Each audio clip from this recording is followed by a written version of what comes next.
qual é o mapa pra gente conquistar um corpo funcional que caminhe rumo ao nosso sucesso profissional, espiritual e familiar. Vamos lá. Recomendações práticas. Práticas para vocês, pessoal. A gente precisa todo mundo dormir pelo menos 7 horas por noite. Isso é condição sine qua non, pessoal. Dormir 7 horas por noite. Dormir. Eventualmente, você tem um projeto que você precisa se dedicar muito, você tem uma situação específica na sua vida, beleza. É claro que a gente não vai colocar o sono acima de tudo. Você tem um compromisso super importante, você não conseguiu dormir, beleza. Não dorme, vai lá pro compromisso que é super importante, que as pessoas estão contando com você. Mas você tem que tentar se programar, você tem que tentar se organizar para que você consiga ter um sono funcional, para que você consiga ter um sono de qualidade. Sem um sono de qualidade você não consegue memorizar, sem um sono de qualidade você não consegue regular seus níveis hormonais, sem um sono de qualidade você não consegue aprender, sem um sono de qualidade você não consegue ter calibragem do seu circuito emocional, sem um sono de qualidade você não consegue agir bem no mundo. Então, condição sine qua non, dormir pelo menos 7 horas por noite. Gil, qual é o ideal? O ideal são 8, mas pelo menos 7. Segunda recomendação prática para que a gente conquiste um corpo funcional, não usar o celular pelo menos 2 horas antes de dormir. Por quê? Porque se a gente usa o celular 2 horas ou menos antes do horário de dormir, a gente tem redução de uma das fases do nosso sono chamada de sono REM. O que é o sono REM? O sono REM é aquela fase do sono em que a gente sonha, tá? É aquela fase do sonho que está relacionada ao sonho. E o que o sono REM faz? Nós temos 2 fases do sono. Um parênteses aqui, nós temos uma série de aulas disso dentro da comunidade EATS, mas vou abrir um parênteses aqui para a gente entender de forma pontual isso aqui. Nós temos 2 fases do sono. Nós temos a fase do sono REM e nós temos a fase do sono NREM. A fase do sono REM é uma fase do sono que ela é responsável pela articulação das informações. Percebam, eu estou falando aqui. Vocês estão ouvindo uma série de palavras. Vocês estão articulando essas palavras e formando um juízo. Vocês estão articulando essas palavras e formando uma ideia, certo? Quem faz essa articulação dos conceitos, quem faz essa articulação entre as informações é o sono REM. Então, para a gente aprender, a gente precisa do sono REM. Para a gente conseguir se comunicar, a gente precisa do sono REM. Para que a gente consiga ser propriamente ser humano, a gente precisa do sono REM. Deus fez a gente com sono REM. Por quê? Porque somente com o concurso desse sono no nosso corpo, na nossa dimensão corpórea, na nossa dimensão material, que nós conseguimos nos comunicar, articular informações e assim formar conceitos, ideias, juízos, valores, escrever livros, tocar música, declamar poesia e por aí vai. O sono REM é esse sono responsável pela articulação das informações. E o outro sono que a gente tem é o sono NREM, que é responsável pela transferência de informações de um local de armazenamento temporário, que é chamado de hipocampo, para um local de armazenamento permanente, que é chamado de córtex. Então, por exemplo, eu tenho um copo aqui na minha frente. Eu decoro que isso daqui é um copo, computador, relógio, eu decoro as informações pelo sono NREM, que é o sono que transfere as informações cruas, como se fosse a informação crua.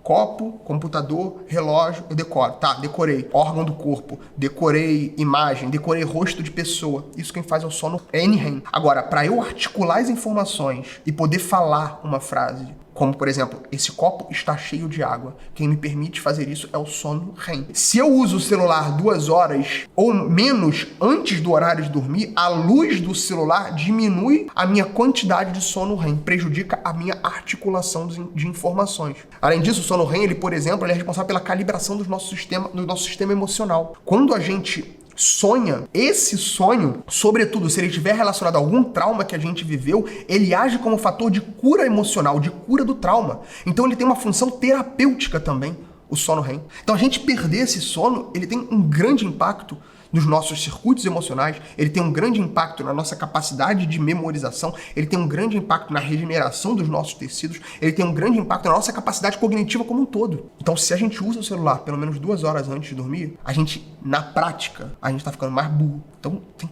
abolir isso da vida. Chegou 2 horas ou menos antes do horário de você dormir, não é para mais usar o celular. Ler um livro, fazer outra coisa. Porque a gente tem uma redução do sono REM. Não sei se vocês conhecem a história do Mendeleev. Mendeleev foi o cara que descobriu a tabela periódica, não é? Ele tava ali com a tabela periódica, tentando ver se tinha alguma forma de organizar aqueles elementos químicos. Ele sabia que os elementos químicos, eles tinham uma ordem ali, só que ele não estava conseguindo descobrir qual era a ordem daquilo ali. Ele sabia que havia um ordenamento na disposição dos elementos em uma forma de tabela, só que ele não conseguia colocar aquilo ali. E aí ele conta na autobiografia dele que ele estava 3 dias praticamente sem dormir, tentando encontrar uma disposição daqueles elementos químicos até que ele adormeceu. E aí, quando ele adormece, ele sonha com uma certa disposição. E ele relata isso, que ele sonhou com uma certa disposição dos elementos, que quando ele acordou, foi só colocar no papel e fazer pequenos ajustes. Esse é o poder do nosso sono. Então, você destruir isso antes de você dormir por causa de uso de celular, é você estar corroborando para ter um corpo disfuncional. É você estar carregando uma bola de chumbo para cima e para baixo. Então, o que a gente vai fazer? O que você tem que fazer? Leia. Leia antes de dormir. De preferência, leia 15 minutos antes de dormir aquilo que você estudou ao longo do dia.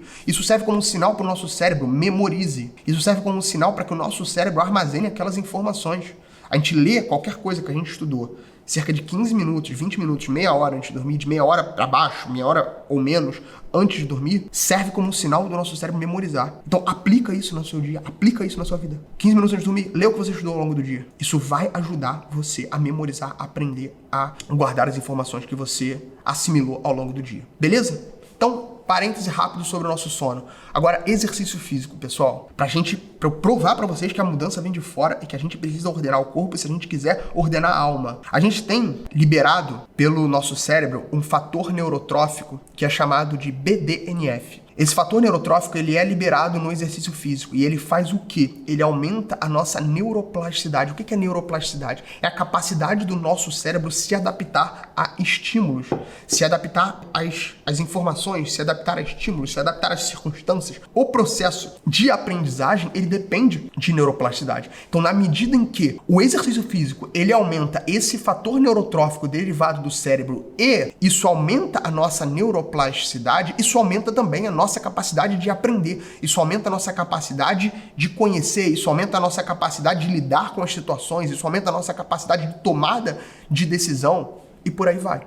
Então, o exercício físico, ele, na prática, a partir do aumento desse fator neurotrófico derivado do cérebro e também pelo fato do exercício físico aumentar o que a gente chama de neurogênese. O que é neurogênese? É a formação de novos neurônios em áreas como o hipocampo. O exercício físico, ele nos torna mais inteligentes. Ele melhora a nossa capacidade orgânica, cerebral, para que a gente consiga aprender melhor as coisas que a gente estuda, para que a gente consiga aprender melhor as situações, para que a gente consiga aprender melhor a realidade que se manifesta para nós. Então, pensar em estudo, pensar em formação, pensar em faculdade, pensar em aumentar a inteligência, pensar em ser um profissional de sucesso sem pensar na realidade do sono e do exercício, tá fazendo errado. Percebe? Por exemplo, a gente sabe que se a gente se exercita antes do estudo, a gente tem uma melhora no foco e na concentração. Então, pessoas que têm dificuldade de foco e de concentração têm que fazer exercício físico antes do estudo. Gil, eu tenho uma dificuldade de me concentrar, não consigo me concentrar direito. Eu sento para estudar, não consigo pegar direito, não consigo me concentrar. Você tem que se exercitar antes do estudo. Exercitar antes do momento de estudar. Por quê? Porque aquele exercício físico, ele vai permitir com que a sua capacidade de foco e de concentração, pela liberação de uma série de hormônios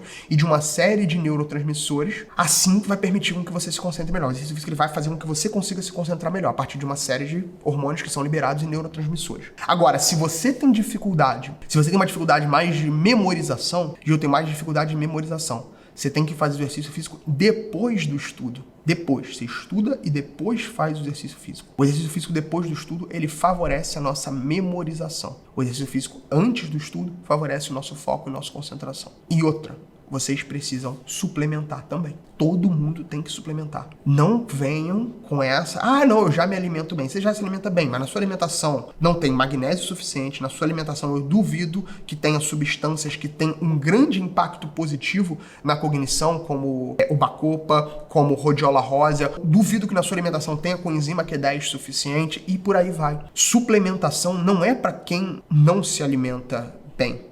Porque suplementação não visa suprimir uma alimentação deficiente, mas dar aquilo que a alimentação não é capaz de preencher. Então nós precisamos suplementar. Suplementação é para quem? É para todo mundo. Gil, mas se eu comer bem? Não sei, você tem que comer bem. Independente de suplementar ou não, tem que comer bem. E suplementar.